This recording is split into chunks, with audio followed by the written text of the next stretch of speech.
a iniciar con lo del sistema nervioso. Miren, el tema es pesado porque es familiar.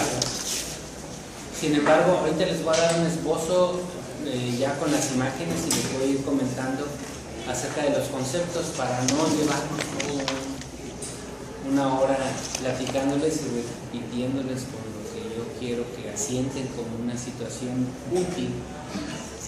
Lo que les voy a comentar son cosas que ustedes van a utilizar como herramientas para resolver problemas todos los días. ¿Qué es eso para resolver problemas? ¿Qué es eso para resolver problemas? Cuando yo digo eso, es para tener un conocimiento, una herramienta. Cuando yo la aplique, resuelvo un problema, un examen, una pregunta, una asesoría, un enfermo. Eso es a lo que yo me refiero para resolver problemas. Hay algo que se llama aprendizaje basado en problemas. Y se refiere a eso, a que yo te doy los elementos, te hago unas preguntas y resuélvelas.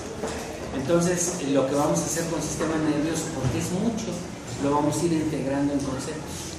Es muy importante también que si algo no entienden, sí me lo comenten, porque como es demasiada información y alguna un poco compleja, se puede generar cierta confusión y lejos de ayudarles, lo voy a perjudicar. Entonces, vámonos con calma. Miren, de primera instancia, el sistema nervioso es una estructura que tiene diferentes tipos de órganos, está hecho de la misma célula, pero destinado a una misma función. Lo que quiere decir que puede existir el cerebro, cerebelo, el bulbo raquídeo, los nervios raquídeos, los pares craneales, y todos son neuronas de diferentes tipos, pero son neuronas. Entonces, por eso se llama sistema, conjunto de órganos del mismo tipo celular destinados a una misma función. Estos órganos se dividen en sistema nervioso central y sistema nervioso periférico. Este sistema nervioso central solo está constituido por el cerebro y la médula espinal. Ojo, los pares craneales y los nervios raquídeos son del sistema nervioso periférico, no son del central. No sé por qué ubican los pares craneales del sistema nervioso central. ¿Por qué? ¿Cuál es la diferencia? El sistema nervioso central es cuando las células nerviosas se confinan solo a lo que es cerebro y médula espinal. Si algún nervio sale, ya es periférico. Si va a hacer su función fuera del sistema nervioso central, ya es periférico. Esa es una. Y la otra es que todos los nervios periféricos, todos, un nervio que ustedes vean, ese nervio tiene una raíz aferente y una eferente. Lo que quiere decir la aferente que recibe información y la eferente que da respuesta. Todos los nervios están hechos así. Por lo tanto, si yo recibo una información de un nervio, de una neurona aferente, es una parte sensitiva. Yo toco esto y siento que está frío, pero mi cerebro ya registró que está frío. Si toco esto, siento que está caliente. Si estuviese muy caliente, yo lo suelto. Lo que quiere decir que los nervios a lo largo del trayecto de mi organismo tienen una fibra sensitiva que es la neurona aferente. Y una eferente que es motora, porque se hace una acción o una reacción a ese estímulo. Esos estímulos se dividen en arco y acto reflejo. Los que se llaman acto reflejos son los que se integran a nivel central, y arco reflejos los que se integran a nivel periférico sin pasar por la médula espinal. ¿Qué quiere decir? Que si yo ahorita toco esto, como les dije, siento que está liso y está frío. Eso se integró a nivel central. Ustedes me están escuchando y lo que escuchan solo son vibraciones. Lo que sale de mi boca es vibración. Al tocar con la membrana timpánica, emite esa vibración al yunque, martillo y estribo. La linfa lo estabiliza, los otolitos lo estabilizan y la información se va al cerebro. Y el cerebro traduce todo lo que yo estoy diciendo. Si el cerebro no fuera parte de este ejercicio que estamos haciendo ahorita, escucharían puras vibraciones y no pudiesen ustedes diferenciar entre lo que yo digo, lo que escuchan allá afuera, los autos que se escuchan en la avenida. O sea, ustedes pueden diferenciar, y además el cerebro tiene la capacidad de aislar lo que le es importante y de desechar lo que no. No es que se deje de oír, es que yo lo deseché. Yo no quiero poner atención en eso, porque no me importa lo que estén diciendo los de allá afuera, me importa lo que esté diciendo el señor que está enfrente. Entonces el cerebro sí puede hacer esa diferencia. Eso está en que el cerebro tiene áreas, área 1, área 2, área 44, las áreas identificadas con números por los neurólogos para decir el área 44 es el área de Broca. ¿Por qué? Porque cuando una persona tiene una isquemia cerebral, es decir, se tapa con un trombo alguna arteria y esa arteria no circula la sangre, el área que estaba irrigada queda con hipoxia. Y si eso es prolongado, esa hipoxia va a generar muerte celular. Y si fue en el área 44, que es el área del Broca, el área del habla, el señor no va a poder hablar.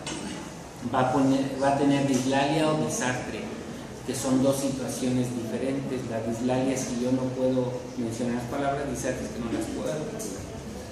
La dislexia es otra cosa, es cuando alguien lee chueco porque revuelve las palabras. Entonces, lo que yo quiero decir que una parte que se integra en el sistema nervioso central es todo aquello que podemos comprender, razonar y dar respuesta. Lo que se integra a nivel periférico, es decir, el arco reflejo, es que si yo le cruzo la pierna a ella y en el tendón le doy un golpecito, hago un reflejo osteotendinoso o tendinoso. El tendón fue estimulado y la pierna, ¿qué hace? Eso no se integró. Ustedes no pensaron en subir la pierna y bajarla. Eso fue una respuesta rápida. Eso se llama arco reflejo. No se integra acá arriba. ¿Sí está claro? Está ok. Entonces, ¿mande? ¿Cómo era el primero? Acto reflejo. Y el arco reflejo es periférico. El acto reflejo es lo central. ¿Ok?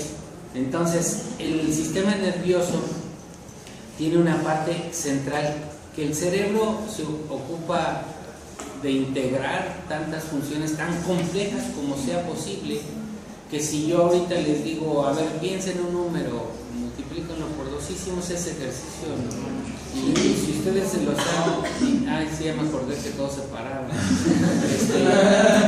El cerebro es tan grandioso que en ese momento que ustedes están haciendo la cuenta, los números, pueden recordar que tienen hambre, que tienen tarea, que mañana tienen examen, que no comió su perro, o sea, pueden recordar todo lo que ustedes quieran porque el cerebro va dividiendo.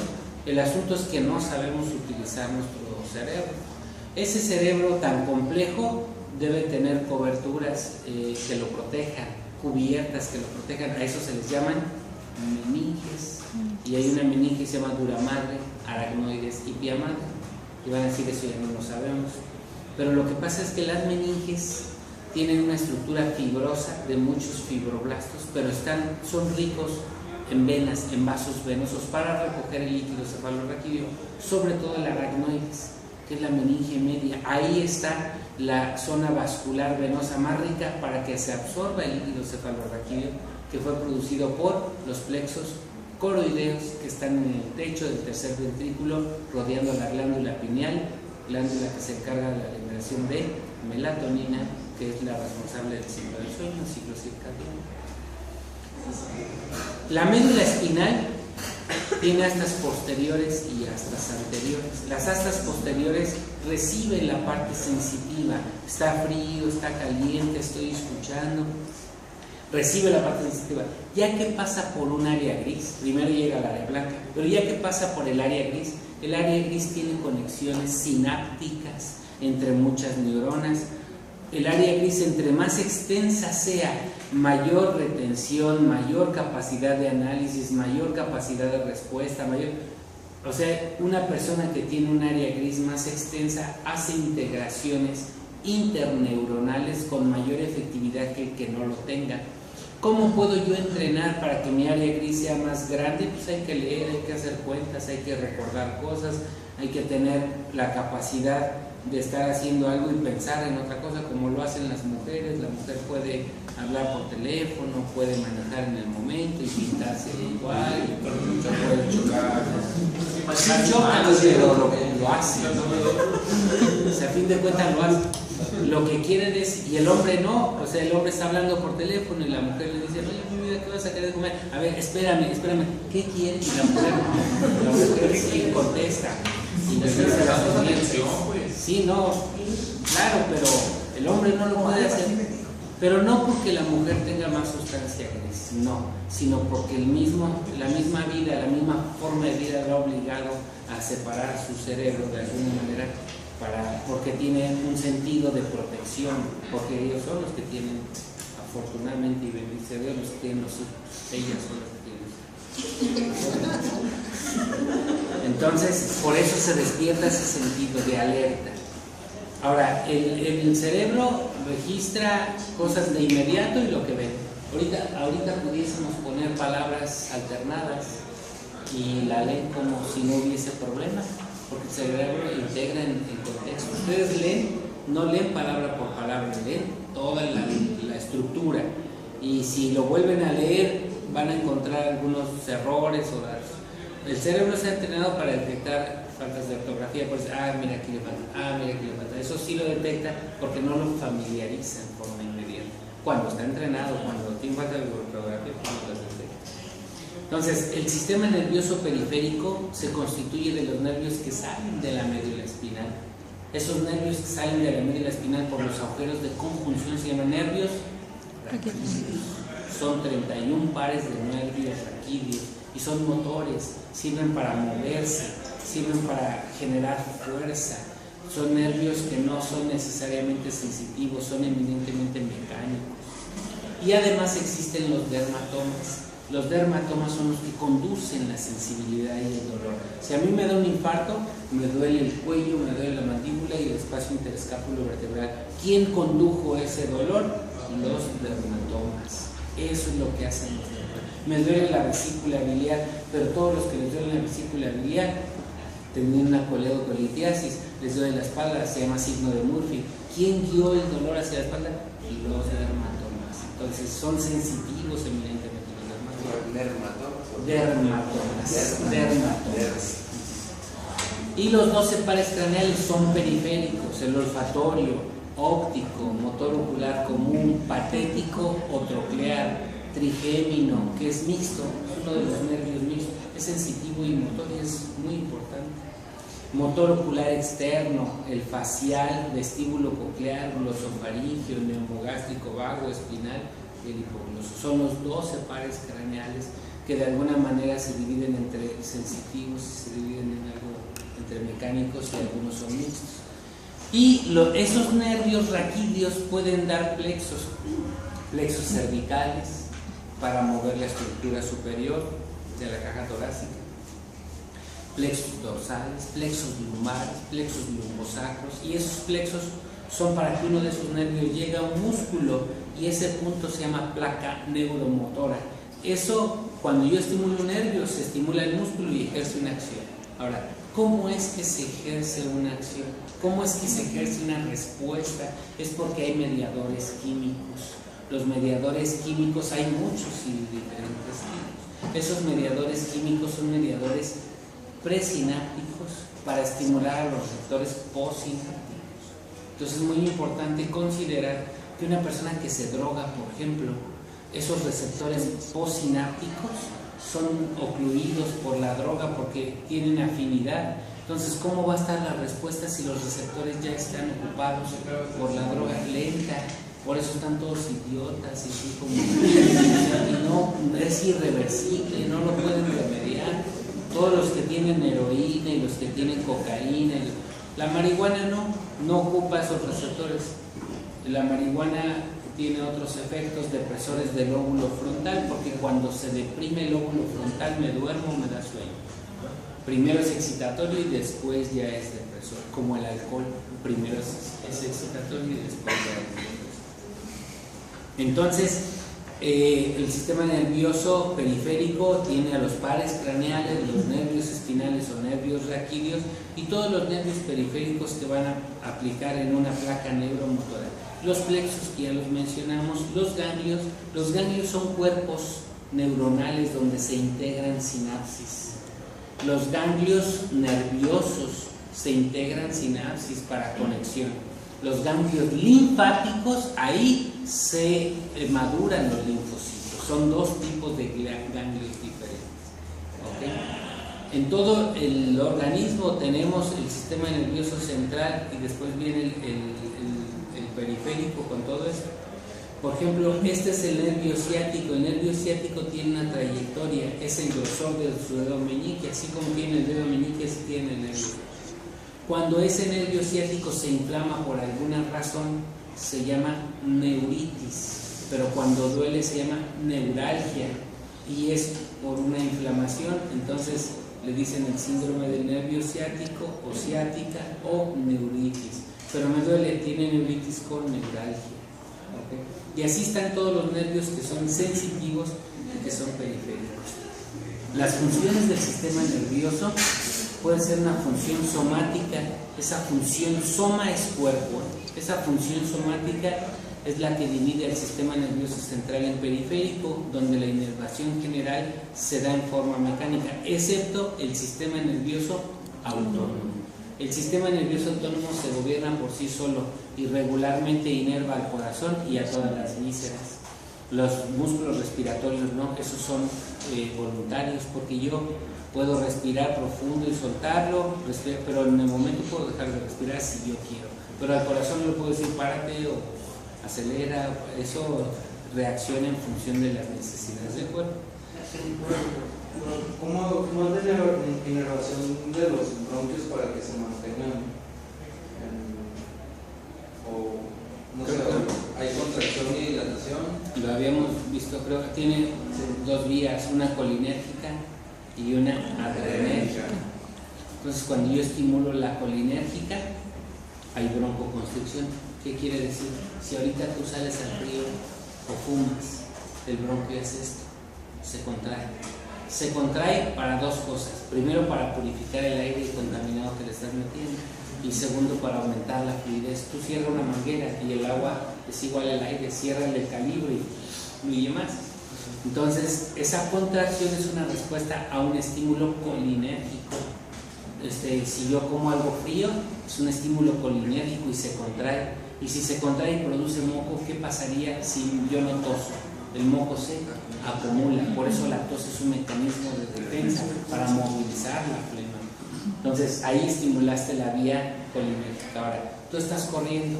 ¿Qué necesitas que haga el bronquio? Que se abra. ¿Qué estás liberando? Adrenalina.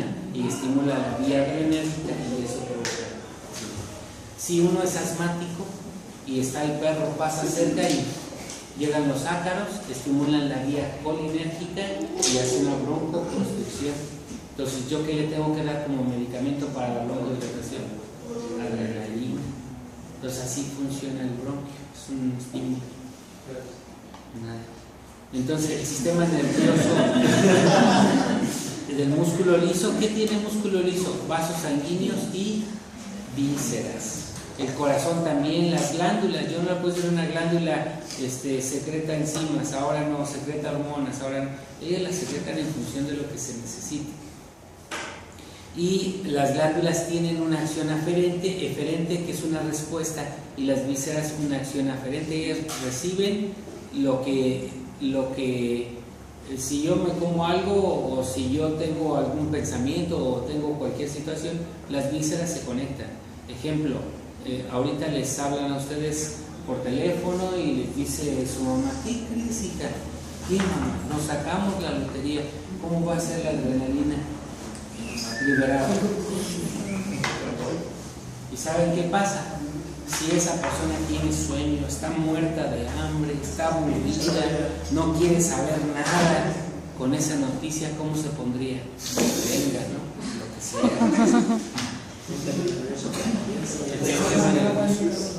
Ahora, ustedes no han dormido, los que manejen y van manejando y y sienten que bota el carro y que va a chocar y se despiertan y les hablan, jamás se vuelven a dormir durante ese viaje, aunque estén muertos. El cerebro hace su trabajo por la liberación adrenérgica.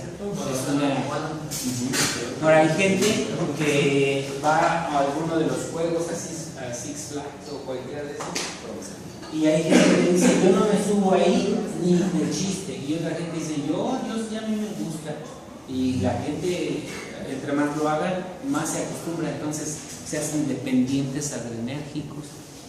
y les gusta la adrenalina hasta que algo les sucede y el cerebro bloquea ese gusto por alguna razón. Ahora, el sistema nervioso simpático y el parasimpático, que es del sistema nervioso autónomo, no funciona al mismo tiempo en sus órganos. O funciona el simpático o funciona el parasimpático. Por ejemplo, hay una pupila contraída, está funcionando el simpático, una pupila dilatada, el parasimpático.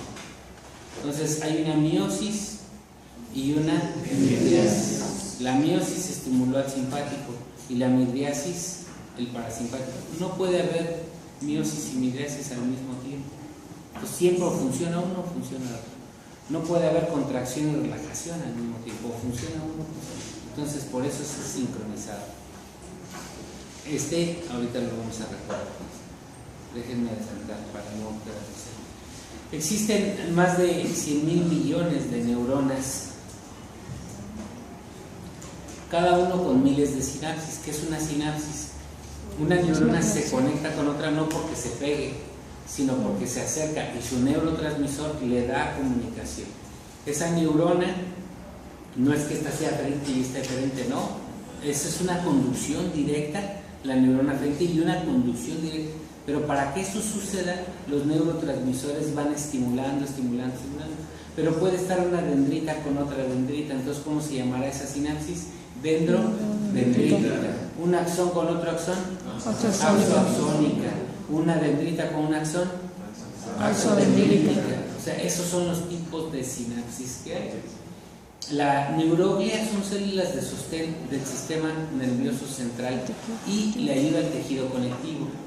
Las fibras eferentes son las que dan respuesta y las aferentes son las que reciben el estímulo. Entonces, regularmente las eferentes son motoras y las aferentes son sensitivas. Las sensitivas reciben que está caliente y las motoras dan un aviso de frente y hay una respuesta. Si ahorita alguien digo, ¿cómo te llamas? Rápidamente responde. La fibra que llevó el mensaje al cerebro para que coordinara la respuesta fue sensitiva aferente, y la que dio la respuesta al menear la boca y emitir la voz fue eferente o motora. Las neuronas tienen capacidad de ser irritables, de tener conductividad o conductibilidad, es lo mismo, y tienen una actividad neurosecretora, porque si no los neurotransmisores, pues ¿dónde quedarían? Dice aquí, el soma es un cuerpo que tiene núcleo, tiene citoplasma, y el núcleo completo con el citoplasma se le llama pericardio. Núcleo con el citoplasma se llama pericardio. En todas las neuronas. En todas las neuronas. Núcleo con citoplasma se llama pericardio. Ahora, ¿nada más en neuronas? Neuronas, nada más en neuronas. Ahora, en las prolongaciones, ya sea dendritas o axones. Esta es una neurona. La neurona tiene núcleo, tiene muchísimas mitocondrias. La membrana tiene una estructura tan especial que no requiere de insulina para meter la glucosa. Son las únicas células en su organismo insulino independientes. No necesita insulina para meterla. Por lo tanto, un paciente diabético en coma, su cerebro sigue funcionando. No tengo insulina, nada. Si no me pongo, me muero. No, tu cerebro va a seguir funcionando. Sí te puedes morir de una hiperglicemia con un shock de cetoacidosis, y esa cetoacidosis te va a matar. Cetoacidosis quiere decir que cuando una persona en su organismo no tiene glucosa suficiente en sus células, puede estar en su sangre pero en sus células no, comienza a mandar cuerpos cetónicos y ácidos carboxílicos.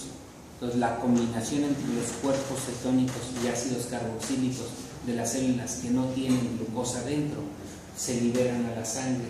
Ese ácido carboxílico con los cuerpos cetónicos son neurotóxicos e inhiben la función del lóbulo frontal. Es decir, si se inhibe la función del lóbulo frontal, la persona se queda dormida o en estado de coma.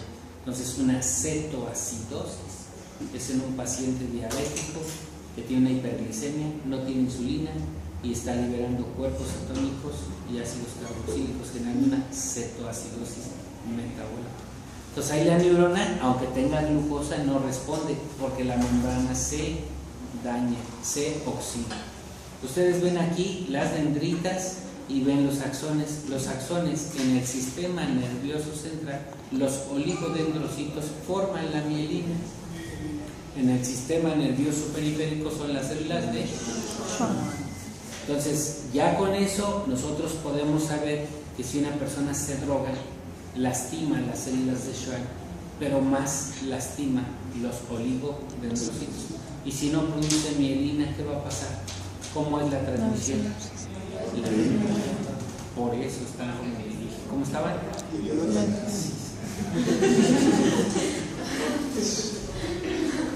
Entonces, las neuronas tienen núcleo redondo, grande, central, es claro, casi no capta pigmentos. Y tienen nucleolos. El pericardio, ya dijimos que era el citoplasma, junto con el núcleo, va en diámetro de 4 micrómetros hasta 135 micrómetros, lo que quiere decir que hay diferentes tipos tamaños de neuronas. Son poligonales o no. Tiene organelos, tiene una sustancia ENIS del sistema retículo endoplásmico rugoso y tiene RNA, el ácido ribonucleico. Esto es muy importante porque para que genere una neuroinfección necesita alterar su RNA. Cuando es viral, cuando es bacteriana no. ¿Por qué cuando es viral? ¿Qué característica tiene el virus per se? Es intracelular obligado. No existe un virus en el aire sin que esté dentro de una célula. No existe, no puede. Todos son intracelular obligados. Entonces alteran el DNA o el RNA para poder subsistir. Las bacterias no. Ellas pueden contaminar por fuera y no dependen de una célula para vivir. Dependen de proteínas, de carbohidratos, de otras sustancias. El sistema retículo endoplásmico liso está en el pericardio, con muchas en las dendritas, en el axón, y pueden almacenar iones de calcio. ¿Para qué quiero el calcio? Para perfundir los receptores postsinápticos. Esta es una neurona, vean, núcleo central grande con nucleolo. Y tiene poros, ya los vieron. Entre esos poros y el citoplasma, a eso se le llama pericardio. Entonces tiene muchas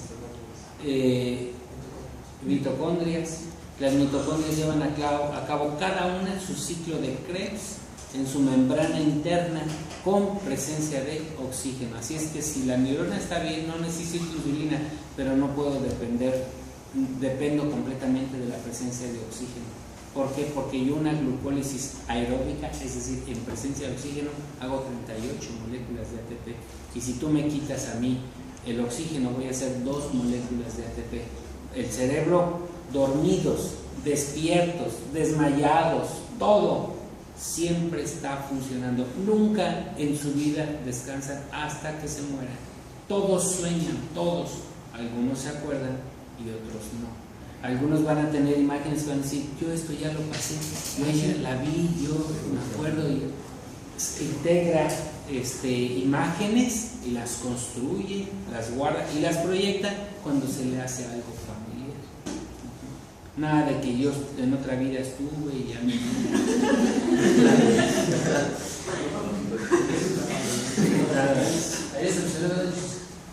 Aquí esta es un cuerpo neuronal, vean el núcleo, y el núcleo es grande y central regularmente.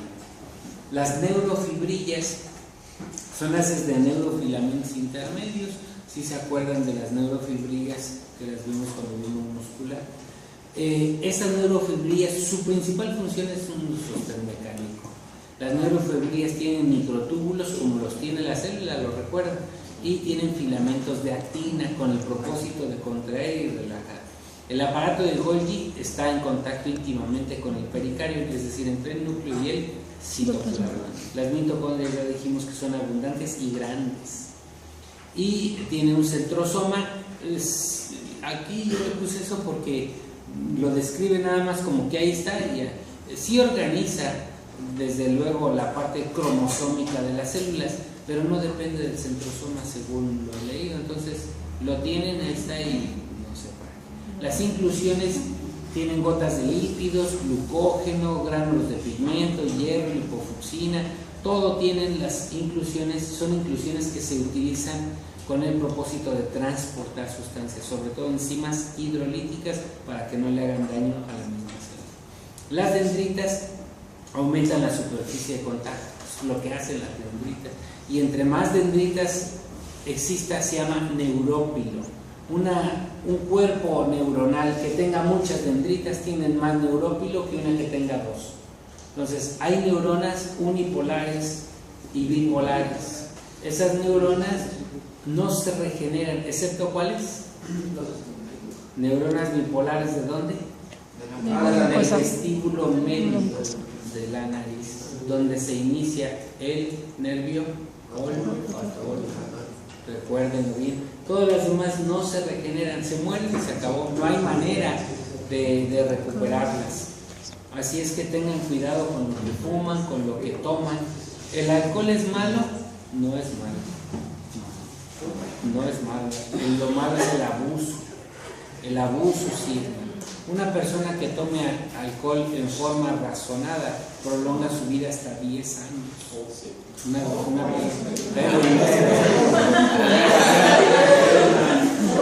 ¿Vivir 200 años?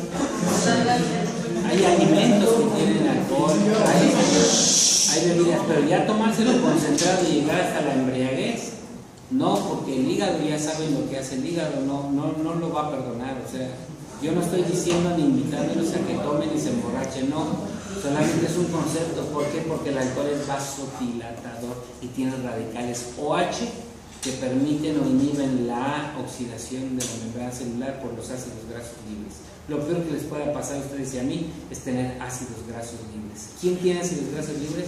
La persona que tenga obesidad, sedentarismo y fume otra vez el cigarro ahí interior.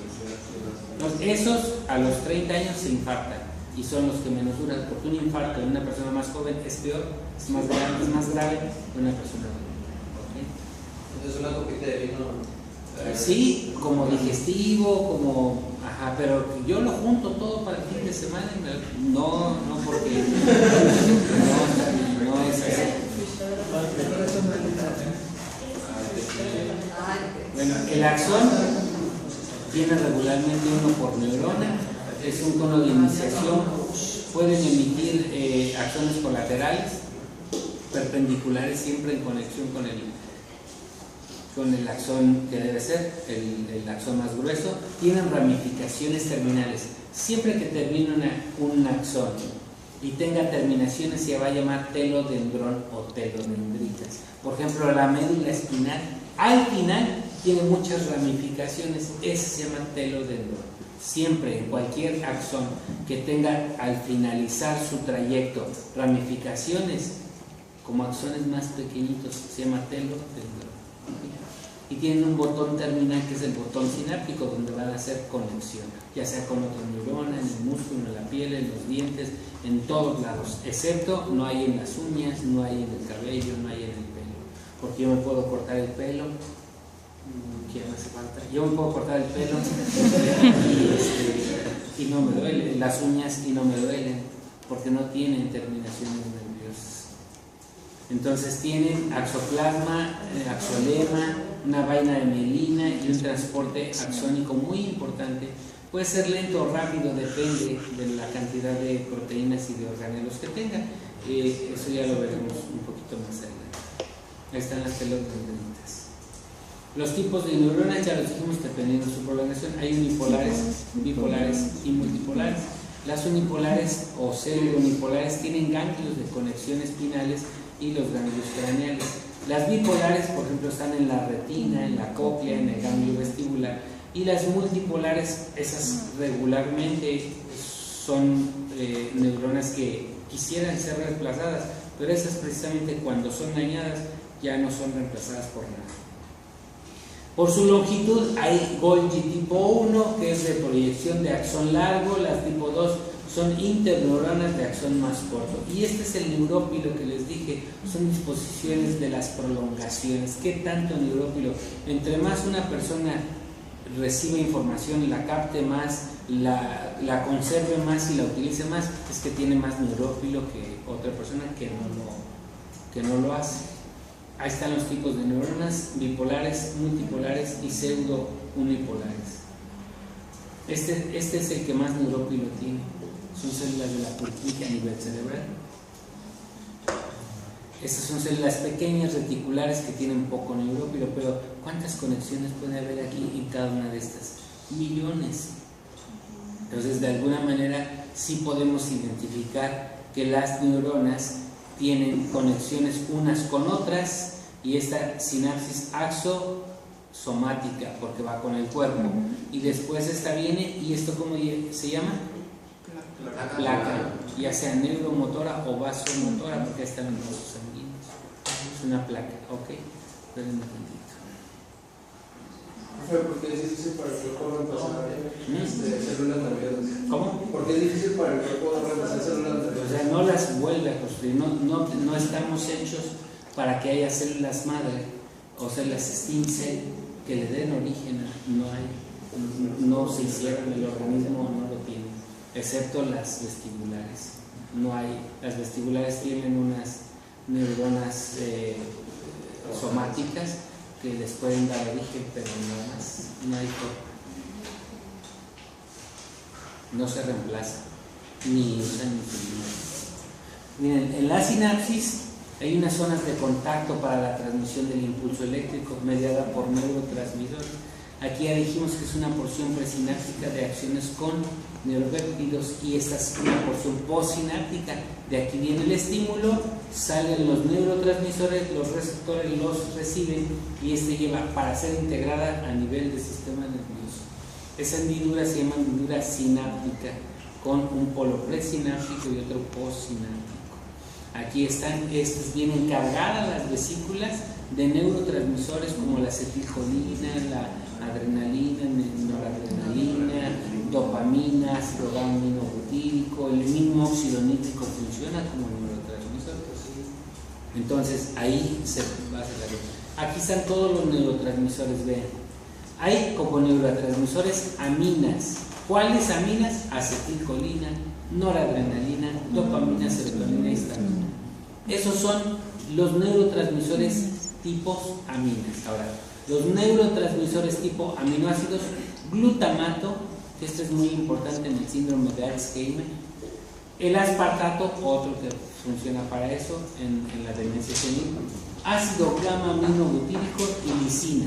Entonces ya tenemos dos grupos de neurotransmisores: aminas con la acetilcolina, noradrenalina, dopamina, aminoácidos, glutamato, aspartato, ácido gamma-aminobutírico y la lisina. Otro grupo son los péptidos: encefalina, beta-endorfina, dinorfina, neuropéptido Y, que este es muy importante para recordar las cosas, la retención. La sustancia P y la neurotensina. Esta neurotensina también es muy relevante para las personas que hacen mayores conexiones sinápticas. Las personas que no les cuesta tanto trabajo acordarse de las cosas, ni les cuesta tanto trabajo hacer un examen y resolverlo, sino que estudian poco y regularmente van bien, tienen mucha neurotensina. Las purinas como el ATP, los compuestos gaseosos como el óxido nítrico y el óxido de carbono. Entonces, todos estos son grupos de neurotransmisores. Todos funcionan para estimular a la neurona postsináptica y que el cerebro dé una respuesta. Cuando algunos de estos, por ejemplo, esta serotonina, cuando se altera su captura, la gente está depresiva, tiene síndrome depresivo, y eran hasta algo que se llama anedonia. Ya les dije lo que es anedonia, ¿verdad? No. Es pérdida de la capacidad de disfrute. Antes yo disfrutaba ir a la playa, hoy ya no me interesa. Antes yo disfrutaba venir a la escuela y departir con mis amigos, hoy no me interesa. O sea, nada me satisface, nada, se llama anedonia. Entonces, cuando estén así, estás anedónico, es un grado máximo de depresión. Efecto excitatorio: disminuye el potencial de membrana porque las células postsinápticas inician el potencial de acción, y el inhibitorio pues aumenta el potencial de membrana por la misma razón. El mecanismo de eliminación: hay una vía colinérgica, como lo habíamos platicado, y una vía adrenérgica. La vía colinérgica utiliza acetilcolinesterasa, que es la principal enzima para que se ejecute la transmisión, y utiliza acetato y la colina. Y las adrenérgicas son receptivas de adrenalina y noradrenalina y regularmente hacen una recaptación de la sustancia. Entonces aquí ven la placa neuromotora, vasomotora y así sucesivamente.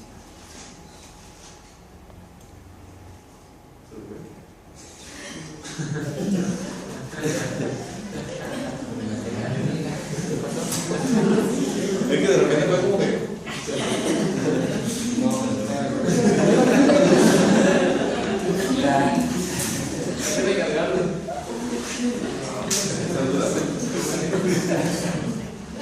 La clasificación de las sinapsis. Por la localización, lo habíamos dicho, pueden ser axodendríticas, axosomáticas, axoaxónicas.